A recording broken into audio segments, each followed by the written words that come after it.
Hello, അസ്സലാമു അലൈക്കും. അപ്പം ഇന്ന് നമ്മളൊരു ബീഫ് വരട്ടാണ്. അതിന് വേണ്ടിയിട്ട് ബീഫ് ചട്ടിയിലേക്ക് ഇട്ട് കൊടുത്തു. വെളുത്തുള്ളി, ഇഞ്ചി, വലിയ ജീരകം ചതച്ചതിട്ട് കൊടുത്തു. മുളക് പൊടി ഇട്ട് കൊടുത്തു. മഞ്ഞൾപ്പൊടി, മല്ലിപ്പൊടി, പാകത്തിന് ഉപ്പ് ഇട്ട് കൊടുത്തു. ആവശ്യത്തിനുള്ള വെള്ളം ഒഴിച്ചു കൊടുത്തു.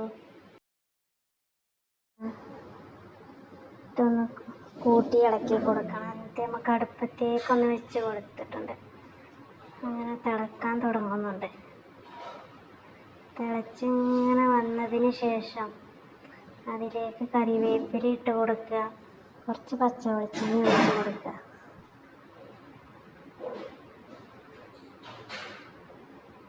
ആ വെളിച്ചെണ്ണയാണ് ആ ബീഫ് വരട്ടിൻ്റെ ടേസ്റ്റ്.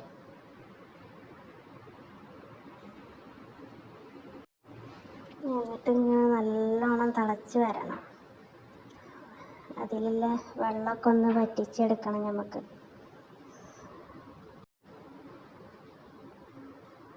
ഒന്ന് അടച്ച് വെച്ച് വേവിക്കണം. ഇടയ്ക്ക് ഇങ്ങനെ ഒന്ന് തുറന്ന് നോക്കണം എന്തായിട്ടുണ്ട് എന്നുള്ളത്. നമ്മളെ ബീഫൊക്കെ നന്നായി വെന്ത് വന്നിട്ടുണ്ട്. വെള്ളമൊക്കെ ശരിക്കും വറ്റി വന്നിട്ടുണ്ട്.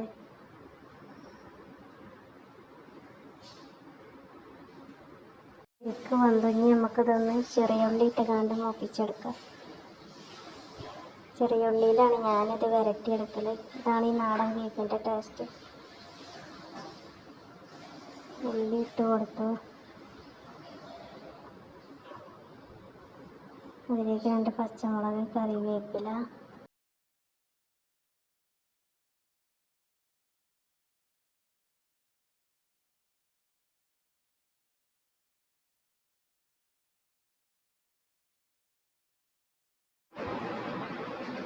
ഇതുപോലെ ആയിട്ടുണ്ട്. അങ്ങനെ നമ്മളെ ബീഫ് വരട്ടിയത്. എല്ലാവരും ലൈക്ക് ചെയ്യുക, സബ്സ്ക്രൈബ് ചെയ്യുക, സപ്പോർട്ട് ചെയ്യുക. അസ്സലാമു അലൈക്കും.